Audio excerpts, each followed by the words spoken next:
Tapi supaya kesabaran pada ibu itu muncul. Singkatnya cari lawannya. Kalau suami marah, oh saya harus sabar. Di depan tuh ada karunia yang membutuhkan kesabaran saya lebih. Tenang. Jadi cepat cari lawan.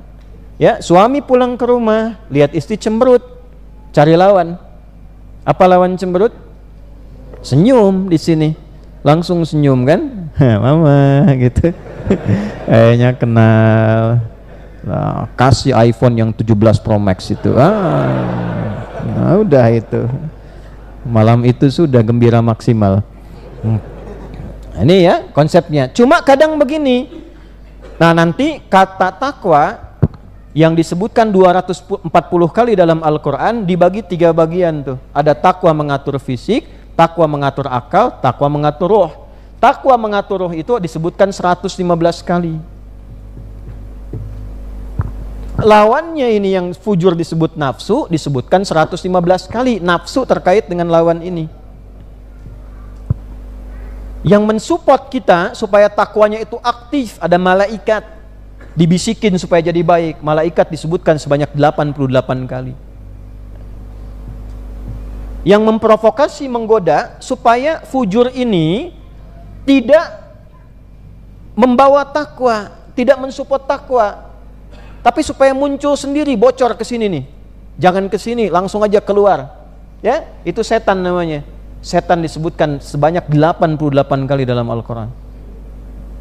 Tuh. Kalau ini bocor, maka tembusnya dari nafas ke kolbu. Makanya kenapa disebut kolbu? Kolbu itu dari kata koluba, yang tidak tenang, selalu bergolak. Kadang berpikir baik, saat yang sama berpikir untuk yang tidak baik. Semua kegiatan kita itu kadang sebelum dilakukan selalu ada pemikiran, pertarungan dalam tubuh kita. Ini mau kesini pun kan belum tentu langsung berangkat. Berangkat nggak ya? Oh, hujan gitu. Ada nggak ustadznya gitu kan? Selalu begitu.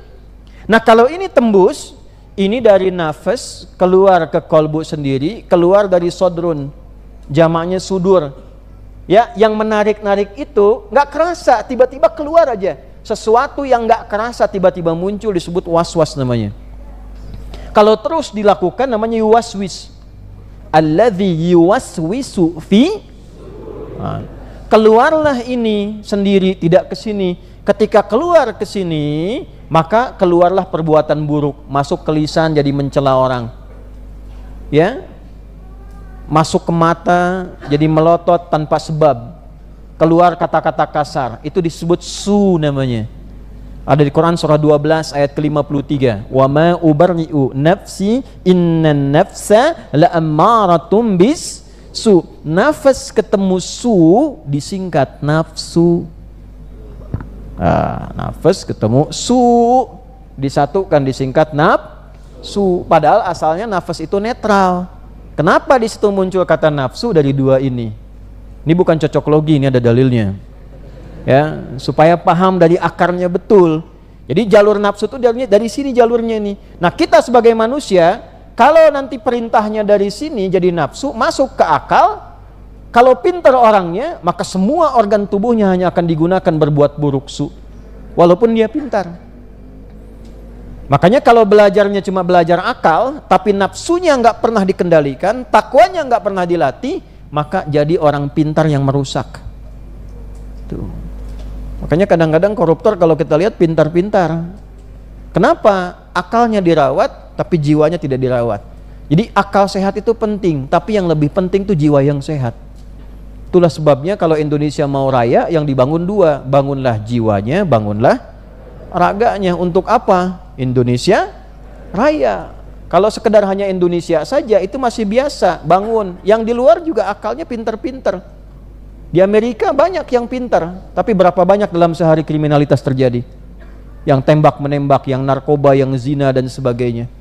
Tapi membangun jiwa, tidak hanya jiwanya saja, harus seimbang. Ini sepertiga, ini sepertiga, ini sepertiga. Jiwanya dibangun, kuat imannya, sabarnya banyak. Tapi akalnya kalau tidak dilatih, nggak pintar, nggak berkembang juga. Ya, di Jepang misalnya, akalnya banyak, jiwa nggak terawat, pembangunan bagus, disiplin, banjir, stres, karena jiwa nggak dirawat, nggak selesai, itu bisa mengakhiri hidup. Di kita jiwa dirawat, bagus jiwanya, banjir Cimahi, berenang. Tapi nggak tuntas-tuntas misalnya kan banjirnya, misal gitu kan. Kenapa? Nah ini difungsikan. Ini muqaddimah pengantarnya. Nah Al-Arba'in itu 42 hadis ya, mengeluarkan petunjuk pokok-pokok supaya yang 3 ini bisa dirawat. Ada hadis tentang melatih jiwa supaya benar keluar amalnya. Ada hadis nanti melatih akal. Ada hadis melatih fisik. Itu yang pokok. Jadi kalau 40 ini kita kerjakan dengan baik, dengan benar, selamat hidupnya. Itu yang dimaksud para ulama mengeluarkan 40 hadis pokok dalam agama. Dasarnya ini. Nah, harus paham sampai di sini. Kalau cuma disebutkan 40 hadis pokok agama, apa maksudnya 40 ini? Apa yang pokok ini? Sampai kita mengerti betul bahwa agama itu betul-betul ada nilai baiknya. Tuh jadi terharu kan? Coba ngantuk ayahnya itu ya. Nah, alhamdulillah. Panas, mungkin panas di luar, supaya dapat angin. Ada somai di luar enggak? Ada apa? Coba sambil ini minum. Coba tolong satu sop diberi minum, beri minum. Ya. Balik ke sini ya. Nah, hadis pertama itu tentang inti amalan jiwa yaitu niat. Innamal a'malu bin niat. Jadi kalau sudah menjadi bagian perilaku tubuh nomor 1 itu disebut amal namanya. Apa namanya? Jamaknya a'mal. Apa itu amal? Kerja. Apa itu pekerjaan? Amal. Amal itu perbuatan yang telah dikerjakan fisik yang akan dipertanggungjawabkan, dievaluasi. Jadi setiap perbuatan kita yang keluar secara fisik itu disebut amal. Itu akan dievaluasi. Ya, makanya kalau orang Arab tanya, "Aina ta'mal?" Di mana Bapak kerja? Bapak jawab, "Saya di Kodiklat," misalnya kan, di Bandung. Nah, pekerjaan Bapak kan dievaluasi. Oleh komandan dicek, dilaporkan, ada inspektorat mengawasi dan sebagainya. Antum yang di kampus juga kan bekerja, antum yang belajar, Anda yang belajar kan dievaluasi juga. Itu amal namanya. Nah di akhirat juga saat kita pulang ditampakkan, dievaluasi, namanya hisab. Ya, may ya'mal mithqala dzarratin khairan yarah wa may ya'mal mithqala dzarratin syarran. Nah, itu dievaluasi. Nah, sebelum dievaluasi diupayakan supaya benar amalan fisik ini. Kalau melihat benar, kalau bicara benar, supaya saat dievaluasi, evaluasinya berlangsung ringan. Tidak menegangkan. Ringan yang tidak menegangkan namanya yasir. Ya, evaluasinya hisabai yasira. Hisabnya ringan, mudah. Anda kalau kerja benar juga nggak akan khawatir. Yang khawatir itu kalau kerjanya salah. Nah, supaya benar, di mana sumbernya? Di niat, di inti kolbu ini. Makanya Nabi mengatakan pakai adatul hasri, huruf pembatas, innamal a'malu. Semua perbuatan itu sumbernya nanti akan baik atau tidak. Dapatnya apakah sampai akhirat atau dunia saja, hasilnya bagaimana bergantung kepada titik niatnya di sini. Kalau ini kotor, keluar kotor. Kalau ini baik, keluar baik. Kalau netral, dunia saja, dapatnya dunia saja. Ya, Anda pun yang kesini, ya, kalau misalnya dapatnya ingin akhirat, nanti dunia akhirat.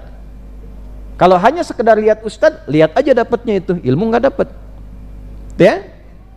Nah, jadi itu akan menentukan termasuk kesungguhan dan keseriusan kita. Hadis pertama telah selesai. Saat memasuki hadis yang kedua, maka diurai lagi tentang bab niat itu kepada 3 bagian. Jadi nanti orang yang berniat, niatnya sendiri itu kualitasnya ada 3.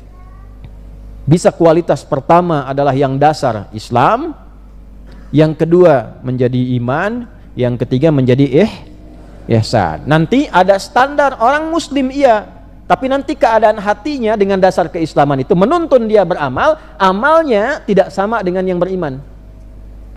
Makanya nanti mukmin dengan muslim itu berbeda. Muslim itu masih dasar. Kadang-kadang baru sampai sini syahadatnya, sampai lisan. Belum sampai kolbu. Ya, ditemukan di mana? Di Al-Hujurat. Ayat berapa? Ke-14. Apa bunyinya? Qalatil a'rabu amanna qul lam tu'minu walakin qulu aslamna walamma yadkhulul imanu fi qulubikum. Ada yang berkata kami sudah masuk ke level 2 beriman. Apa kata Allah? Katakan Muhammad sallallahu alaihi wasallam, kan? Perhatikan kalimatnya, kalian belum jadi mukmin yang sejati. Baru level pertama muslim. Kenapa? Karena syahadatnya, karena imannya baru di lisan, belum masuk ke dalam iman. Nanti ada bedanya. Ya, yang Islam telah kita bahas pertemuan lalu. Kan syaratnya itu 5 kan, yang paling pokok. Dari mulai syahadat, salat, zakat, puasa, ya, haji dan umrah di dalamnya. Ada yang memang sangat wajib, tidak ada toleransi di dalamnya, seperti salat pokoknya. Ada yang diikat dengan syarat-syarat ketentuan berlaku. Kalau ada ini berlaku amalnya, kalau tidak ada belum berlaku untuknya. Seperti zakat terpenuhi, keluar. Belum terpenuhi, belum berlaku kewajiban. Seperti haji, umrah, belum ada biaya, belum berlaku. Sudah ada biaya, sudah wajib untuk berangkat. Jelas sampai sini? Nah, tapi kualitas orang sholat itu, ada yang sholatnya pakai iman, ada yang imannya baru sampai mulut. Apa pengaruhnya? Pada tingkat kehusyuan tak sama. Nanti ada yang sekedar sholat, yang penting sudah sholat. Ada itu. Di mana ditemukan? Di Quran surat 4 ayat berapa? 103. Apa isyaratnya? Fa idza qadaitumus sholata. Sampai sini muslim. Fadhkurullaha qiyaman wa qu'udan wa 'ala junubikum. Sampai sini mukmin. Ya, nanti lanjutannya masuk ke muhsin. Fa idza qadaitumus sholata, maka jika Anda telah tuntas mengerjakan salat. Kalau sampai sini saja tidak berlanjut pemahaman tafsirnya, maka ada orang yang orientasinya yang penting sudah salat. Gitu kan? Salat Isya misalnya, cepat sekali. Yang lain standar 5 menit. Nah, ini 2 menit sudah selesai. Nah, Kang cepat amat sholatnya. Si Ahmad aja nggak cepet-cepet. Ya. Abi mah datos hafal. Fatihah sudah hafal gitu ya. Ya, Allahu Akbar, Allahu Akbar, Allahu Akbar. Yang penting mah udah sholat. Nah, jadi ada orang yang motivasinya, yang penting kewajiban sudah gugur. Rumus tafsir muncul nanti di ilmu tafsir. Kalau disebutkan keterangan, tidak disebutkan siapa pelakunya, kapan kejadiannya. Ini menunjukkan di setiap masa, di setiap era akan ditemukan orang-orang yang seperti itu. Ada nggak orang sekarang seperti itu yang penting sholat? Bukan seperti yang penting ada juga. Boleh jadi kita pelakunya dalam beberapa kesempatan. Nah, sampai situ bagaimana? Sah secara fikih? Sah, mungkin sah. Benar dalam penunaian tugas, maka tidak ada beban, nggak ada dosa, selesai, sholat ditunaikan. Tapi apakah sholatnya ada keberkahan? Berapa pahala yang didapatkan untuk bekal pulang? Apa pengaruh sholat bagi kehidupan? Kan pengaruhnya mesti ada dunia juga. Kalau nggak ada pengaruh dunianya, apa dampak kita menunaikan sholat? Manfaat dunianya? Kan kita hidup di dunia, kembali ke akhirat. Kalau pahala itu urusan akhirat. Apa dampak sholat itu bagi hidup dunia kita? Nah, dampak pada urusan dunia disebut berkah namanya tuh. Ziyadatul khair. Ibadah itu membawa kehidupan kita untuk semakin menjadi lebih baik. Nah, maka turun keterangan di mana? Di surah ke-29 Al-Ankabut. Ayat berapa? 45. Innas salata tanha 'anil fahsya. Inna harfu nasbin wa taukidin tansibul isma wa tarfa'ul khabara mabniyun 'alal fathi la mahalla lahu minal i'rab. Huruf yang berfungsi menguatkan pesan supaya ditancapkan pada hati, jangan goyah untuk mengangkat keterangan, dan tidak boleh ada perubahan. Mesti konsisten seperti itu, keterangannya harus maksimal. Innas sholata, alif lamnya di situ ta'rif ma'rifat untuk membedakan antara yang umum dengan yang khusus. Ya, innas sholah, tancapkan pada hatimu yang paling dalam, jangan pernah ragu. Sholat yang benar itu as-sholah ada alif lamnya. Kalau tanpa alif lam berarti bebas, Anda mau bagaimana saja. Mau buru-buru, mau tidak, mau cepat, mau lambat, mau merasa rukunnya benar, mau tidak. Itu pakai alif, tidak pakai alif lam, umum. Tapi kalau pakai alif lam, ini sholatnya harus sesuai ketentuan. Ada aturannya. Bagaimana cara bertakbir sampai dengan salam. Syaratnya dari wudu bagaimana harus terpenuhi. Supaya benar sholatnya. Kalau sholatnya sudah benar, apa dampak pada dunianya? Tanha anil fahsya wal, dia akan berdampak pada pelaku sholat itu, mencegah 2 sumber keburukan. Kalau ada manusia bersifat buruk, itu cuma 2 penyebabnya. Yang pertama fahsya. Fahsya itu keburukan yang muncul lewat syahwat. Zina, selingkuh, kata-kata kotor, jorok, LGBT, pornografi, porno aksi, itu fahsya. Jadi kalau orangnya sholat itu benar, ya, orang itu benar menunaikan sholat, itu pasti berkah dunianya membuat tubuh dia terjauh dari fahsya. Yang kedua mungkar. Mungkar itu perbuatan kotor yang diingkari jiwa, sumbernya nafsu perut dan akal. Maaf, korupsi, kolusi, menipu, merampok, membunuh, bertengkar yang tidak benar, berselisih, saling menjatuhkan, bikin hoax dan sebagainya, itu mungkar. Nah, orang kalau sholatnya benar, itu dirinya pasti berubah. Cukup orang Islam itu sholatnya benar, damai kehidupan. Ya, coba lihat orang jahiliyah dulu. Ya, betapa, kalau dalam bahasa Rusianya apa? Betapa baragajulnya mereka itu. Kan? Ya, betapa buruknya perbuatannya. Tapi ketika diajarkan, dipandu oleh Nabi, diberikan oleh Allah wahyu, coba pelajaran sholat. Itu amalan pertamanya sholat, Pak, bukan zakat, Bu, bukan haji. Sholat dulu, ketika jadi baik, bisa mengelola harta dengan baik, turun zakat. Ketika sudah bagus berzakatnya, turun kemudian perintah untuk haji dan sebagainya. Jadi berurut syariat itu, enak. Nah, kalau ada orang yang kemudian sekarang sholat, kan gerakannya sama, jumlahnya juga sama waktunya, bilangan rakaatnya sama, 24, 4, 3, 4. Silakan cek, 2 subuh, 4 zuhur, 4 asar, 3 maghrib, 4 isya.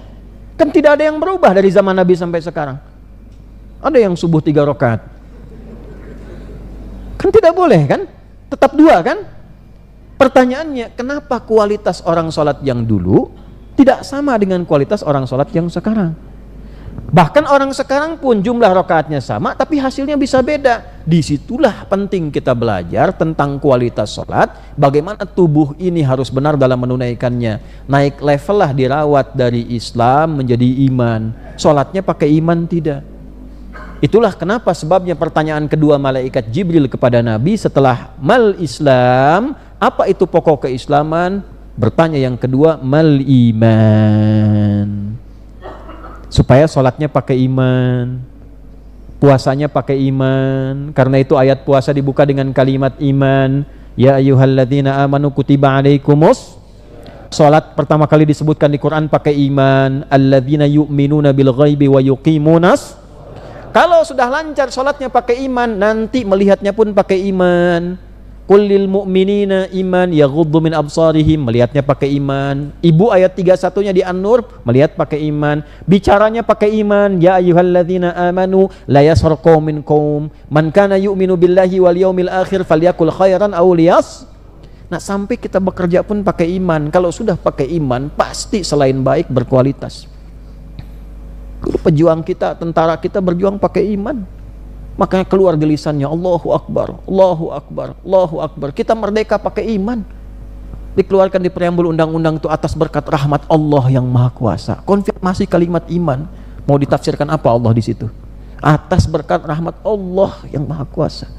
Baru dan dengan didorongkan oleh keinginan luhur. Dari dulu keinginan luhur untuk merdeka itu sudah ada. Hanya ketika rahmat dan berkat Allah turun, tercapai itu. Nah, sekarang bagaimana negara kita, masyarakat, semuanya kompak secara kolektif merawat takwa dan iman itu. Itulah sebabnya kenapa sendi-sendi iman dan takwa masuk ke dalam setiap rumusan keputusan, ya, bahkan dalam nilai-nilai institusi kehidupan berbangsa bernegara di Indonesia ini. Bersyukur kita.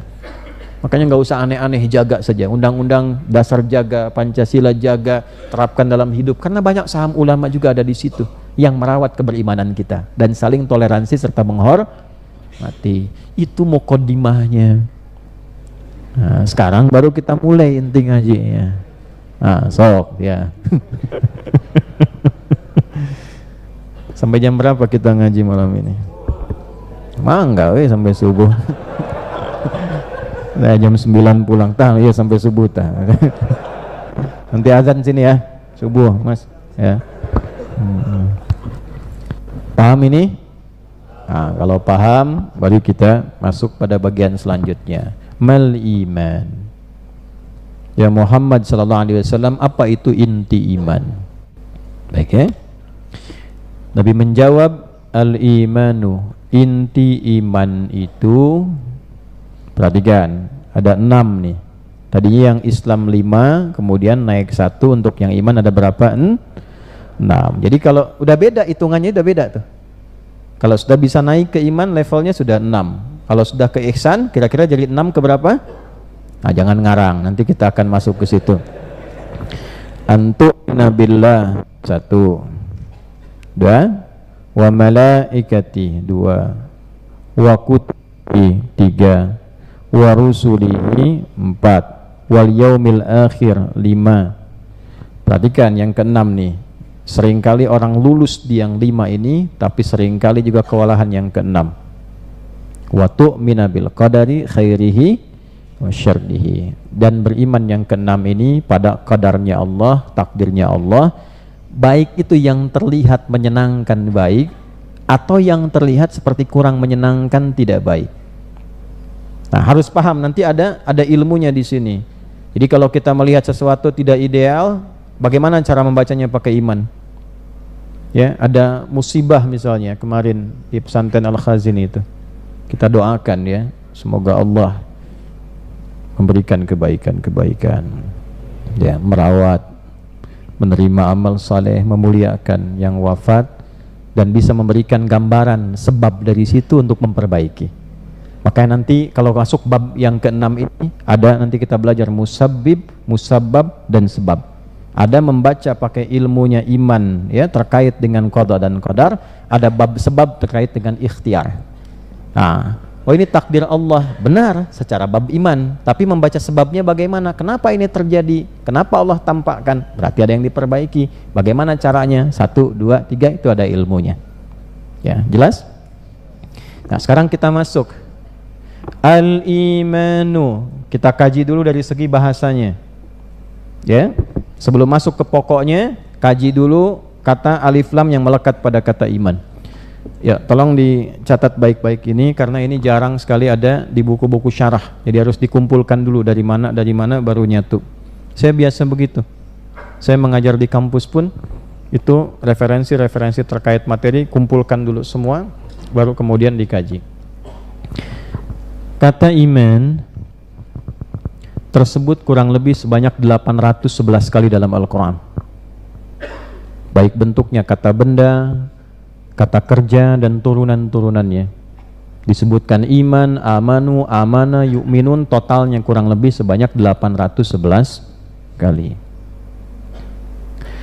Secara bahasa artinya yakin tanpa ragu.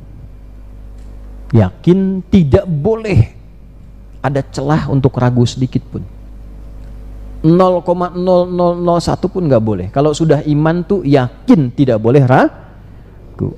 Makanya Al-Quran tuh dibuka tanpa keraguan untuk menembus iman kita. Jadi kalau ada sedikit ragu aja Anda berinteraksi dengan Quran, itu barokahnya nggak akan muncul, fadilahnya nggak akan keluar.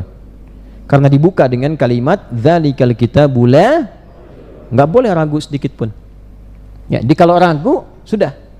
Pokoknya kalau ada ayat apapun tentang kehidupan kita, ayat memudahkan rizki, turun amalan, nggak boleh ragu. Tapi harus pakai ilmu bacanya. Ayat tentang rumah tangga, nggak boleh ragu. Ayat tentang belajar, nggak boleh ragu. Kalau sudah turun perintah, kerjakan, jangan ragu. Kalau turun larangan, jauhi, tinggalkan, jangan pernah ragu. Tuh. Itu kalau ragu sedikit saja, berkahnya, fadilahnya nggak akan turun. Kebaikannya, keutamaannya tidak akan didapatkan. Itu kata iman. Asalnya gini, kalau mau kita urai lagi, dibongkar lagi katanya. Jadi kalau di ilmu bahasa itu ada 7 turunan. Ya, dari fonem, dari mulai bunyinya, ilmunya fonologi. Nanti yang kedua, membentuk dasar awal sebuah kata namanya morfem. Ada yang terikat, ada yang bebas. Terikat jadi imbuhan. Kalau di bahasa Arab ada anita namanya. Anita, pakai hamzah, pakai nun, pakai ya, pakai ta. Jalasa, ajlis, yajlis, tajlis, najlis. Ya, yang tidak ada najis. Nah, itu kata sendiri. Bisa yang lekat jadi kata. Di situ nanti kemudian menjadi kata, kata nanti jadi frasa, frasa jadi klausa, klausa jadi kalimat, yang keenam, yang ketujuh jadi wacana. Kalau kita bedah sampai ke bawah dalam bahasa Arab, nanti di ilmu sorof. Ilmu sorof nanti membedah lagi, dibedah lagi dari situ matnul lughah. Nanti ada 5 yang pokok, matnul lughah, sharaf, nahwu, ma'ani, bayan. Tambahannya ada badi', kemudian arud, jadi 7. Gak apa-apa, pusing gak apa-apa, yang penting paham dulu. Ya, itulah belajar kita panjang-panjang tuh. Dari iman itu, iman, gini tulisannya. Akarnya, ini hurufnya begini, dasarnya. Jadi dari kata, akar katanya 3 huruf, mina, gini. Ditambah di depannya ini ada awalan hamzah lagi, a. Pelan-pelan ya. Seperti misalnya jalasa, ajlasa, karuma, akrama, tambah a di depannya. Ini asalnya kata iman itu dari kata amina, artinya aman. Artinya apa? Aman. Jika ditambah dengan a, itu kan, a digabungkan dengan sini, maka yang satu harus mati. Ya, satunya harus mati. Dua-dua hidup digabungkan satu, satunya dimatikan. Maka ini digabungkan ke sini, jadikan seperti ini, satu huruf tegak. Untuk menandakan ini 2 harokat, ini kan ada fathah 1, fathah 2 kan? Digabungkan jadi 1. Sehingga jadi 2 harokat. 2 harokat itu harokat 1, harokat 2 digabungkan. Jadi ada panjangnya. Dalam tajwid begitu. 2 harokat berarti ada harokat 1, harokat 2 digabungkan, dibacanya agak panjang dari sebelumnya karena 2 disatukan. Kalau ini bukan cuma disatukan, 2 huruf disatukan, maka diberi tanda seperti bendera begini berkibar di atasnya. Ini artinya tadinya ada 2 huruf digabungkan. Jelas? Untuk menandakan asalnya 2 huruf, maka di atasnya diberikan seperti ini tanda. Baik. Berubah karena masuk ini dari sini, kemudian menjadi rumusnya amana, untuk menandakan tidak sama dengan yang ini, telah berubah. Jelas? Amana berubah, yakin tanpa ragu. Tapi perubahan makna ini tetap membawa asal makna yang pertama ini, aman. Maksudnya apa? Amana, berusaha untuk yakin tanpa ragu, yang dengan keyakinan tanpa ragu itu kita akan merasa aman. Kalau dibawa ke sifat, berubah menjadi iman. Amana yu'minu imanan. Apa artinya? Artinya keadaan membuat hati kita yakin tanpa ragu sedikit pun, sehingga dengan keyakinan tanpa ragu itu kita akan aman dalam kehidupan dunia dan aman dari ancaman akhirat. Jadi iman itu sejatinya harus membawa rasa aman.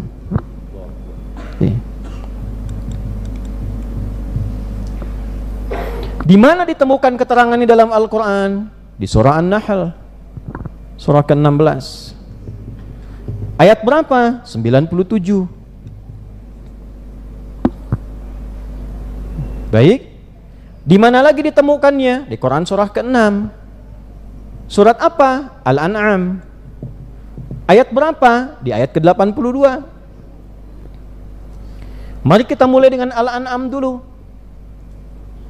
Alladzina amanu, dan semua yang telah beriman itu, ingat alladzina saya terangkan tadi di awal, mau laki-laki, perempuan, besar, kecil, tua, muda, ketika mengatakan dan komitmen beriman, amanu, masuk, terapkan kaidahnya. Alladzina amanu, dan semua orang yang beriman yakin tanpa pernah ragu itu. Maksudnya? Perhatikan.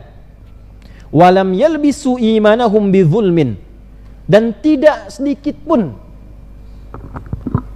mengotori keyakinannya itu dengan perbuatan menyimpang. Ya, jadi ragu sedikit saya sudah menyimpang. Jadi kalau imannya benar, tidak goyah, tidak kotor, tidak menyimpang, yakin terjaga, ulaika lahumul amnu, maka mereka itu akan cenderung merasakan tenang, aman dan nyaman hidupnya. Wahum muhtadun, dan selalu diberikan solusi oleh Allah dalam kehidupannya. Jadi sebetulnya ketika naik level kita dari Islam menjadi iman, hidup kita akan lebih tenang. Dan melihat apapun tenang. Nanti levelnya ada 57 level. Kalau tingkatan dalam hadis 70 sekian. Tapi untuk 70 itu nanti ya ada tingkatan. Ada Imam Al-Baihaqi punya kitab namanya Sya'bul Iman, turunan-turunan iman. Imam Al-Bukhari dari 97 topik mengeluarkan di topik kedua tentang Kitabul Iman. Di situ nanti ada 57 hadis. Dari 57 itu kalau sudah diamalkan, imannya kita kuat, maka semua kehidupan itu terlihatnya nyaman dan netral. Semua menenangkan saja. Sampai Nabi komen begini, ya, tentang masalah ini. Nanti kita tinggal subscribe dan like saja, ya. Ya. Ajaban li amril mu'min. Orang kalau level imannya sudah di level yang tertinggi, hidupnya akan mengagumkan.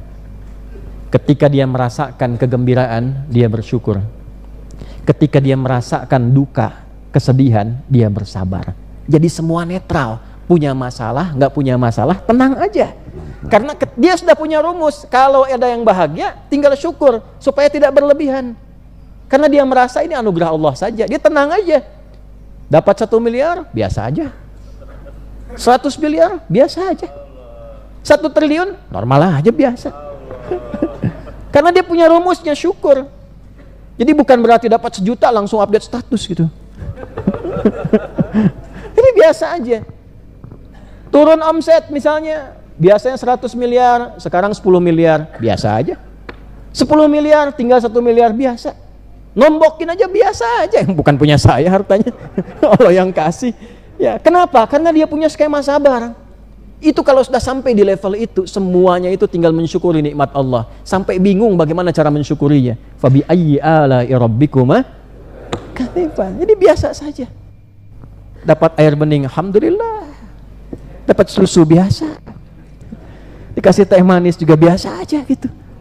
Ya, biasa aja. Hidup kita juga begitu, level tertingginya sampai segitu. Ulaika lahumul amnu. Maka dunianya tenang, di akhirat pun aman dari ancaman-ancaman neraka. Makanya sahabat itu ketika sampai di level itu nggak pernah ada cemburu. Dan semua menjalani profesinya dengan nikmat. Coba Anda boleh cek. Ya, misalnya Abu Bakar As-Siddiq radhiyallahu taala anhu. Ada di kepemimpinan tertinggi birokrasi. Utsman dalam dunia usaha, kayanya luar biasa.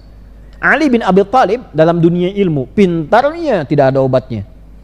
Luar biasa. Bilal tidak di ilmu, tidak di harta, tidak di kedudukan. Beliau ngambil bab tenaga. Modalnya cuma adzan. Khalid bin Walid di militer. Pertanyaan saya, pernah nggak Anda mendengar sejarah berita sampai kepada Anda, misalnya Bilal cemburu dengan kekayaannya Utsman?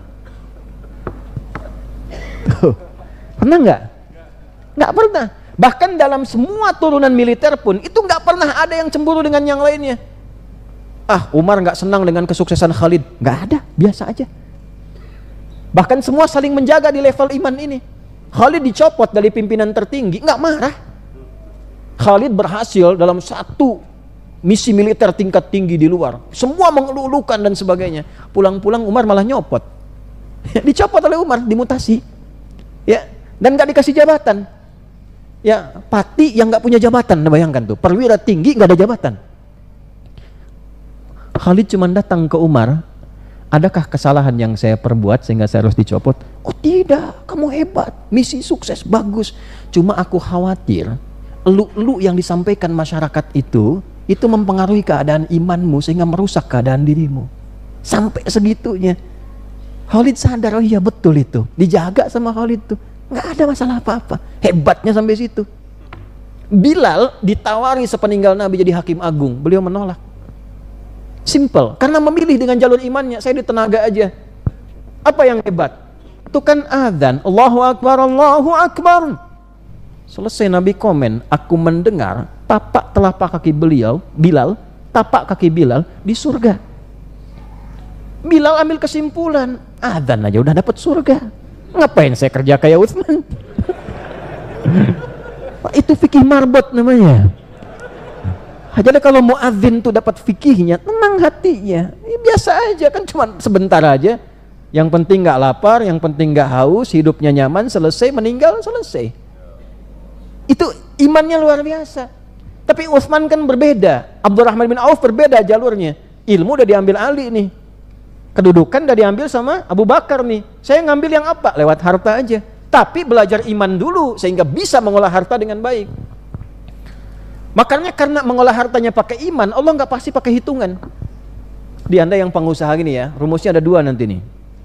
Nanti kalau ngaji masalah bisnis nih, ada nanti fikih bisnis dalam Quran. Salah satu ayatnya di Al-Baqarah ayat 261. Kalau niatnya benar karena Allah, tapi itu pun ada 2. Ada yang suka berhitung, ada yang tak berhitung. Mathalul ladzina yunfiquna amwalahum fi sabilillah kamathali habbatin ambatat sab'a sanabil fi kulli sumbulatin mi'atu habbah. Kadang sering dipotong sampai sini ayatnya, padahal belum selesai. Perumpamaan orang infak di jalan Allah, infak itu kan dari kata nafkah, nafakah singkatannya.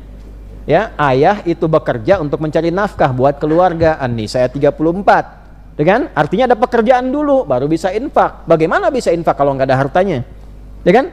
Artinya apa? Pengertiannya, orang yang berusaha untuk menaati Allah guna bisa berinfak, baik untuk keluarganya, baik untuk sosialnya, tujuannya ibadah, maka oleh Allah dilipat gandakan.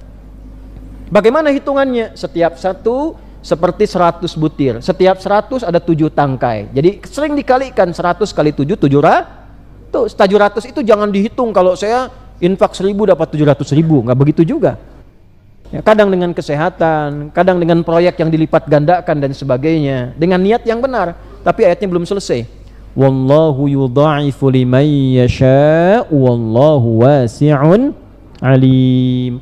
Allah akan melipat gandakan pada siapa yang tak pernah berhitung dengan anugerah tanpa hitungan.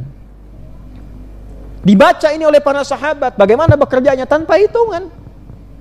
Makanya Abdurrahman bin Auf santai aja, datang tuh, wah puluhan ekor unta, bukan ekornya saja, itu unta, di atasnya itu ada barang-barang hasil dagangan, ada emas, perak, mutiara, macam-macam. Kalau kita sekarang ada 60 truk, 70 truk isinya berlian, emas, mutiara, macam-macam. Datang orang Madinah, Sayyidah Aisyah komen tuh dalam story riwayat kan, saya dengar Abdurrahman bin Auf masuk surganya dengan merangkak tuh. Masya Allah. Ya nggak apa-apa, penting surga juga kan. Nah, kaya banget masuk surga kan, daripada miskin maksiat gak jelas gitu, ya kan? Tapi poinnya apa? Begitu mendapatkan kalimat tadi, beliau tidak ingin dalam keadaan merangkak itu artinya lambat, scanningnya lama. Verifikasi dulu tuh dari mana nih 1 mutiara, 2 mutiara kan? Apa yang terjadi? Bagikan sebagai sedekah untuk seluruh masyarakat Madinah. Makanya setelah itu nanti viral hartanya. Itu setiap dapat sesuatu dicukupkan. Orang Madinah itu dibagi 3 bagian. Yang sakit dapat oleh beliau santunan yang nggak bisa kerja. Yang kurang modal dimodali. Yang sudah dapat hadiah. Artinya setiap dapat sesuatu, setiap bulan semua orang Madinah mendapatkan bagian dari harta beliau. Dan nggak khawatir habis karena ini pakai iman itu tadi. Dapatnya pakai iman, dikeluarkannya pakai iman. Nah, tapi Anda harus level ini dulu, jangan di level Islam pulang dari sini langsung dikeluarkan. Nah, itu bahaya itu.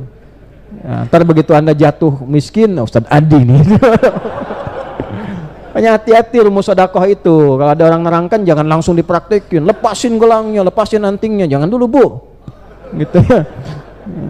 Dia enak aja, ibu gelang hilang, cincin pernikahan dilepas tuh, jangan. Lihat dulu, masuk dulu ke level ini. Kalau sudah paham, mengerti, baru bisa milah-milah. Jelas gak? Nah, awas jangan kemana-mana pemikirannya, sini dulu. Nah, ini ada ilmunya, kalau nggak pakai ilmu nanti masalah. Nah kemudian balik ke sini, untuk sampai ke level itu pahami dulu. Jadi begini cara kerjanya. Kalau beriman tuh tenang, aman. Nah pertanyaannya, sudahkah level keimanan kita sampai malam ini membawa suasana yang tenang ke dalam jiwa? Itu pertanyaan dasarnya. Sudah ke level itu belum? Kalau dilihat di Quran nanti ada 3 level. Level yang masih rendah, level yang standar tengah-tengah standar, level tinggi. Nah, ada cara mengeceknya lewat ibadah, ada cara mengeceknya lewat musibah. Lewat ibadah misalnya sholat. Sholat itu kan dibuka dengan kata iman. Alladzina yu'minuna bil ghaib wa yuqimunas shalah. Terkait waktunya, baru dengar adzan sudah pakai iman. Al-Anfal ayat 2. Innamal mu'minun, pakai innama adatul hasri. Sungguh orang yang beriman itu cirinya berikut. Idza dzukirallahu wajilat qulubuhum. Kalau disebutkan nama Allah, disebutkan Allah, ada getaran di hatinya. Untuk pertanda ngecek iman ada enggak nih? Ya, ngecek. Makanya Allah cek 5 kali sehari, setiap pergantian waktu. Baru subuh dicek, ada iman nggak? Subuh ganti siang, ada iman nggak? Siang ganti sore, ada iman nggak? Sampai menjelang malam, sampai malam, saat dibawa tidur masih ada iman nggak? Karena nanti kata Nabi, ada satu masa penurunan bahkan kehilangan iman itu cepat. Yusbihu mu'mina wa yumsi kafira. Ada orang yang paginya bisa beriman, sorenya kufur, hilang imannya. Maka untuk mengecek itu, setiap pergantian waktu dalam sehari 5 kali disebutkan kalimat Allah, diperdengarkan di telinga kita. Telinga bahasa Arabnya udhun, jamaknya adhan. Adhan. Maka dalam adhan, kalimat pertama yang dikumandangkan itu lafaz Allah, Allahu Akbar, Allahu Akbar. Maka saat mendengar adhan, kalau masih ada iman, akan tergerak, muncul suara dalam hatinya, sudah adhan. Pernah merasa begitu? Itu konfirmasi iman. Dan ada getaran, Bu, getarannya beda. Getarannya tidak sama dengan getaran cinta lain. Getarannya tidak sama saat Anda berkendaraan di jalan melihat polisi di kejauhan sedang razia. Tergetaran juga tuh, itu beda. Getaran iman. Nah, getaran iman ini diukur nanti dengan waktu sholat beda-beda. Misal subuh nanti jam berapa nih subuh? Yang lihat sini, jangan lihat sini, lihat sini. Hah? 4:15. 4:15 nih. WIB, waktu Indonesia wilayah Bandung. 4:15. Allahu Akbar, Allahu Akbar. Anda bangun pas dipanggil Allahu Akbar, Allahu Akbar, Anda bangun. Ingat langsung, ya Allah sudah adzan mau sholat. Itu menunjukkan iman Anda standar. Tengah-tengah, standar. Nah, standar aja, standar. Dipanggil, ingat. Anda kerja jam 7, datang jam 7, standar nggak? Standar. Kalau datang jam setengah 7, di luar standar. Ya, datang jam 6, di luar standar. Ada orang dipanggil 4:15, jam 3 sudah bangun. Pemanasan dulu sebelum dipanggil supaya benar saat dipanggil. Ya, melatih dulu lisannya supaya nggak kaku saat sholat, zikir, kalimat thayyibah, dilawan ngantuknya. Itu dipanggil 4:15, setengah 4 sudah siap-siap. Itu imannya sedang tinggi. Itu mengukur iman pakai ibadah. Nih, istimewa. Allahu Akbar, Allahu Akbar. 4:15. Baru bangun 5:14.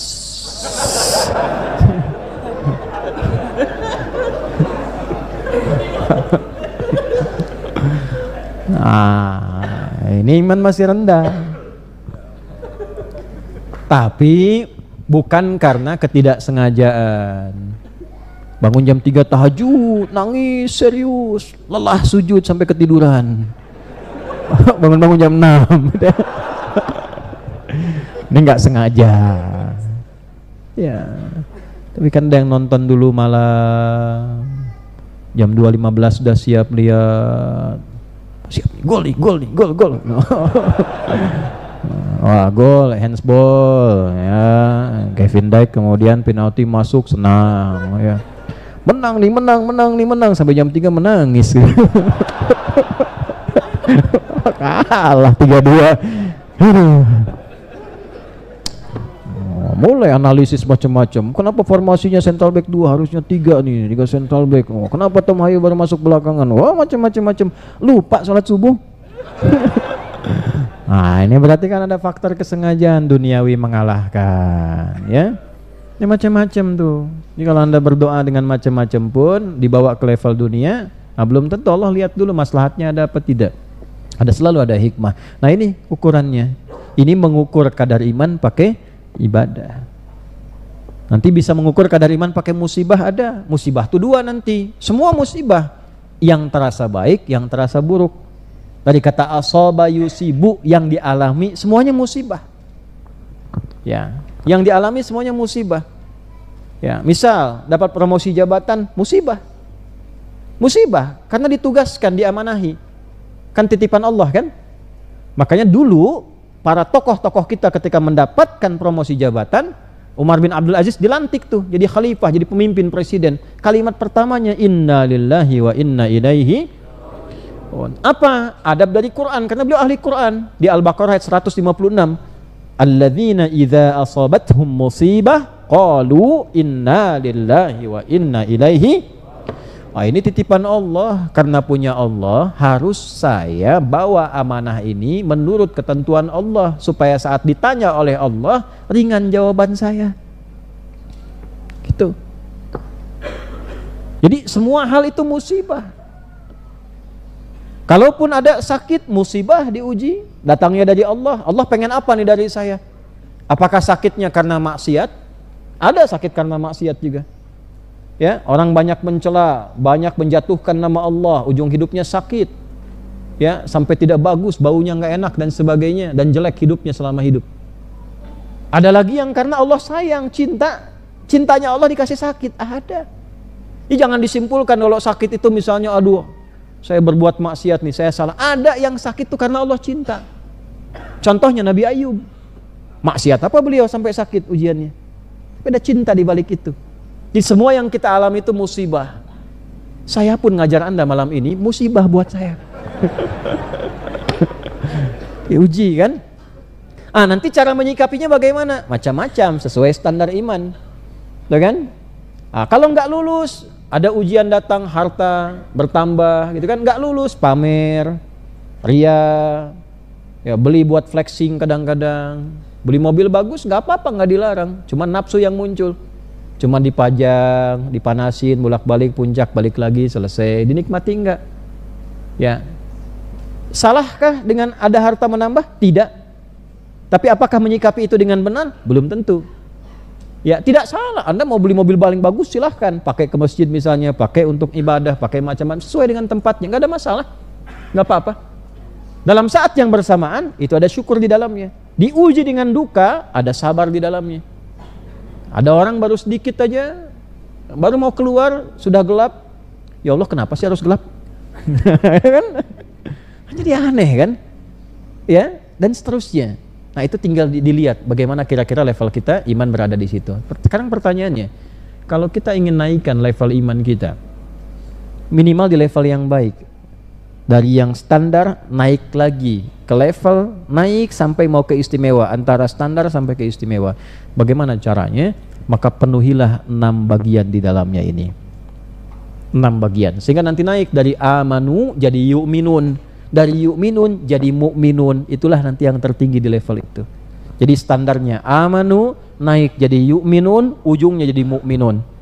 Kalau sudah mukminun, sudah. Nanti ada yang bagian surga Firdaus, ada yang taman surga, surga Aden, ada yang hurin in, macam-macam. Itu kalau sudah mukminun. Makanya ketika Allah menjamin penghuni surga Firdaus yang sedang berpetualang di bumi, kalimatnya menggunakan mukminun. Qad aflahal mu'minun. Suratnya pun al-mu'minun. Alladzina hum fi salatihim khashi'un, sampai nanti ke 9-nya. Ulaika humul warithun alladzina yarithunal firdausa hum fiha khalidun. Level mu'minun.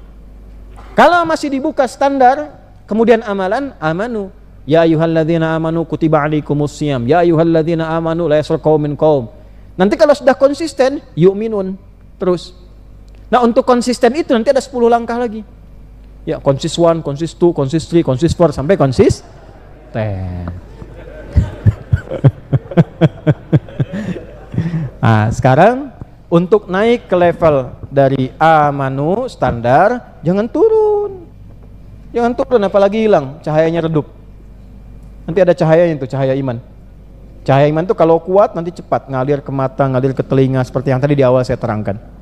Jadi urutannya begini, ini ngajinya agak dalam kita ya. Amanu, kata dasarnya amana. Amanu rasulu bima unzila ilaihi min rabbihi wal mu'minun. Tuh, ini standar awal. Makanya ayat ini termasuk rangkaian 3 ayat yang kalau kita benar membacanya, berdoa dengan mengawali ini, doanya tidak tertolak. Kalau berdoa dan bacanya pakai iman. Nanti ada 3 bagian dalam Al-Quran, salah satunya 3 ayat terakhir di Al-Baqarah, 284, 285, 286. Itu khusus diturunkan bagi Nabi Muhammad dan umatnya. Umat lain dulu nggak dikasih. Ya, jadi betul-betul hafalkan itu, baca, bawa ke dalam zikir kita sampai jadi algoritma. dalam kolbu kita. Kalau sudah menyatu dengan ayat itu, Masya Allah, anugerahnya tinggi sekali. Amanu, nanti naik jadi yu'minun. Nah, ini godaannya tidak mudah dari sini ke, makanya ini pun sengaja nggak saya hapus untuk menunjukkan ini banyak tantangan di sini tuh. Sampai sini mu'minun, al-mu'minun. Nah, ini level yang tertingginya. Tapi belum ke muhsin, ya. Baru amanu, yu'minun, Untuk naikkan level dari sini ke sini sampai ke sini ada 6 pilar. 6 pokok. Dalam bahasa Arab rukun namanya, terkait iman. Karena itu disebut rukun iman. Nah, ngajinya begitu. Dihafal nggak apa-apa, hafal, tapi hafalan itu untuk diamalkan, supaya saat diamalkan jadi panduan hidup. Ya, dulu kan anak kecil waktu TK masih menghafal kan, rukun Islam ada 5, itu kan, nah, sampai di masjid dan sebagainya. Rukun iman ada 6, terus 1, 2, 3 sampai 6 dan sebagainya. Sampai sekarang advance anak-anak Nabi itu, anak-anak Nabi ada 7 orang gitu ya. Nah, anak saya itu waktu mendengar itu diambil iramanya langsung diarahkan ke saya. Anak-anak Buya ada 5 orang gitu. Namanya dunia anak-anak itu. Ya. Balik. 1 antu'mina billah. Lihat rumusnya. Kalau Anda ingin naikkan level iman menjadi lebih baik dan imannya kuat, antu'mina billahi, supaya engkau yakin dengan Allah tanpa ragu sedikit pun. Tuh ya, bahasa yang sering saya sederhanakan, sampai merasa punya Allah. Tuh. Kalau sudah merasa punya Allah, semua ringan. Sedang sakit merasa punya Allah, yakin sembuh karena punya Allah. Sedang kurang, punya Allah. Gak apa-apa orang lain mau menjelekan, mau menjatuhkan, tapi asal merasa punya Allah, tenang kita. Kenapa banyak orang sekarang gelisah sampai memutuskan hal-hal yang tidak perlu dilakukan? Karena tadi ini kurang, merasa kurang punya Allah. Nah, antu minabillah, sampai engkau merasa punya Allah, yakin betul, gak pernah ragu. Ada masalah apapun kita merasa punya Allah yang maha segalanya, maha menyelesaikan segala hal. Nah, kalau kita ingin merasa sampai ke level itu punya Allah, bagaimana caranya? Nanti ada babnya lagi. Nah, babnya 2. 1, mesti kenal Allah. Kenal Allah, tahu sampai merasakan hadirnya Allah, itu disebut dengan ma'rifatullah. Ada ma'rifat Allah, kenal Allah sampai merasa punya Allah. Jadi ma'rifatullah itu bukan bisa terbang di atas awan misalnya kan, bisa membaca pikiran orang gitu dan sebagainya. Ada karunia yang kasyafnya kalau sudah Allah bukakan, ada, tapi bukan untuk dipamerkan. Apalagi buka praktek pakai papan misalnya, tidak begitu. Beda karamah dengan mukjizat itu beda. Kalau mukjizat harus ditampilkan, karena untuk membuktikan beliau itu nabi. Mengijaz, melemahkan klaim-klaim yang menyoal kenabiannya mesti ditampilkan, nggak boleh disembunyikan. Jadi kalau mukjizat itu harus ditampakkan. Makanya para nabi ketika ditantang langsung ditampakkan. Nggak ada satupun nabi tunjukkan bahwa engkau nabi. Wah, nggak boleh riya lah. Nggak bisa. Musa benar nggak nabi? Lemparkan tongkat jadi ular, gitu kan? Ya, dipukulkan ke batu keluar mata air. Anda bukan nabi, pukulkan ke batu keluar air mata. Nggak bisa. Ya, dan hebatnya, agungnya Nabi Muhammad SAW itu menghimpun semua mukjizat nabi-nabi sebelumnya. Dan lebih hebat, Nabi Musa itu dipukul dulu dengan tongkatnya ke batu baru keluar air. Nabi Muhammad tangan begini keluar air dari tangannya. Tuh. Nabi Isa dengan izin Allah menghidupkan yang mati, ditepok dulu baru hidup, ya kan? Nabi Ibrahim lebih dahsyat daripada Nabi Isa, dicincang dulu itu di Al-Baqarah 260, dipisahkan di gunung-gunung, dipanggil dengan panggilan yang sama dengan Nabi Isa, hidup dengan izin Allah, datangnya tuh lagi. Nabi Muhammad itu paha kambing. Udah kambingnya dipotong, Nabi Ibrahim kan dipotong dulu, dipotong, ini dibakar dulu. Bayangkan tuh, dipotong, dibakar, sudah dibakar, jadi bagian kambing bakar, dihidangkan kepada Nabi, tulangnya bicara. Nabi jangan dimakan, sudah diracun. Betapa dahsyatnya Nabi Muhammad SAW. Nggak diminta hidup dengan izin Allah, bicara sendiri. Nabi Isa ditepuk dulu dengan izin Allah, hidup bicara, itu yang bunuh, itu yang begini, selesai.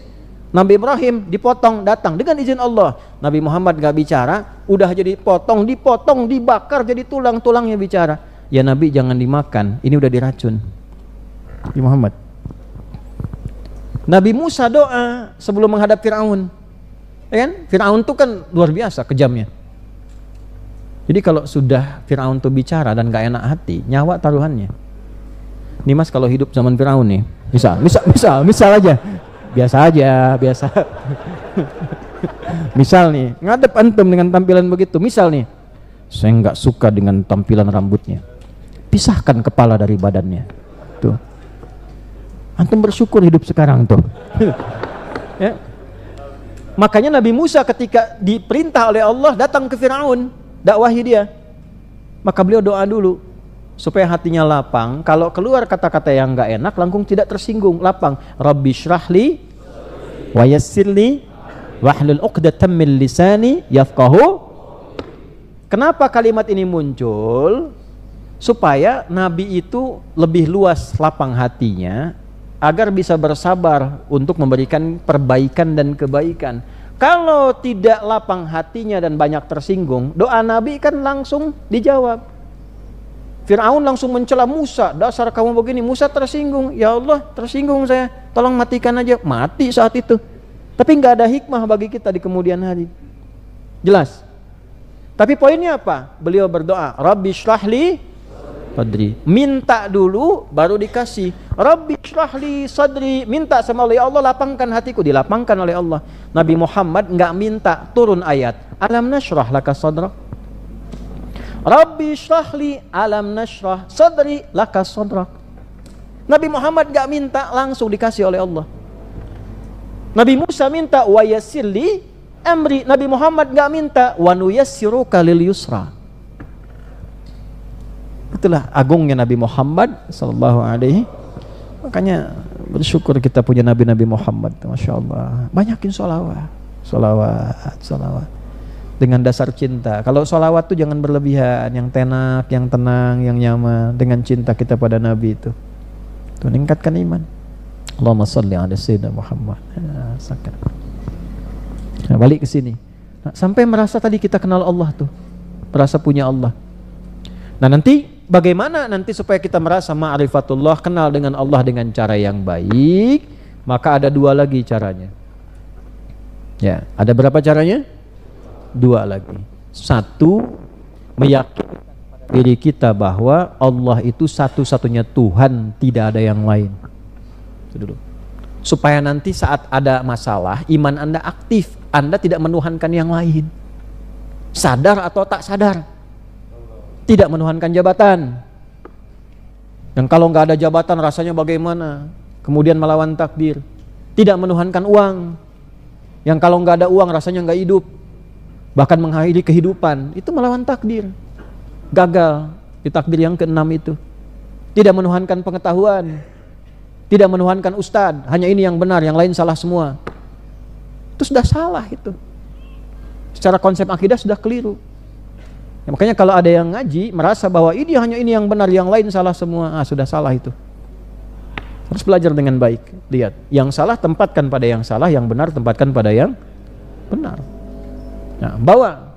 Bagaimana caranya kemudian? Nah, ayo kita masukkan lagi sampai kita yakin bahwa hanya Allah satu-satunya Tuhan. Bagaimana Quran mengajarkan itu supaya imannya mantap? Turun beberapa ayat. Kaidah pertama, ya. Sampai semua kotoran yang ada pada jiwa untuk meyakini bahwa Allah itu satu-satunya Tuhan, yang mengotorinya, yang meragukannya hilang semua. Ya. Kalau sudah bersih jiwanya hanya untuk menuhankan Allah, bersih, nggak ada apa-apa, namanya khalasa. Kata kerjanya. Pemiliknya khalis, Khalis itu yang bersih, bening, tidak ada campuran. Hadzal ma'ul khalis. Ini air bening, gak ada campuran. Campur susu jadi susu, campur teh jadi teh. Ma'ul khalis, gak ada campurannya. Kalau ingin mengosongkan sesuatu bersih dari kotoran, kita hilangkan, tambah alif di depannya, hamzah tadi. Ini kha tambah a di depannya. Kalau a ketemu a, satu kan mesti mati kan? Rumusnya harus mati satu. Amana. Ini supaya masuk, matikan satu ini. Dari khalasa tambah a jadi akhlasa. Jelas? Kalau dibuat sifat jadi karakter, ya, setelah dibersihkan, yang ragunya, yang kotornya hilang semuanya, tinggal yang bersihnya saja, berubah dari akhlasa menjadi ikhlas. Akhlasa yukhlisu ikhlasan. Ikhlas.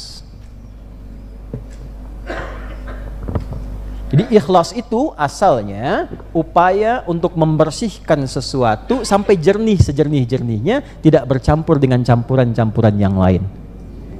Bagaimana supaya kita ikhlas dalam bertauhid?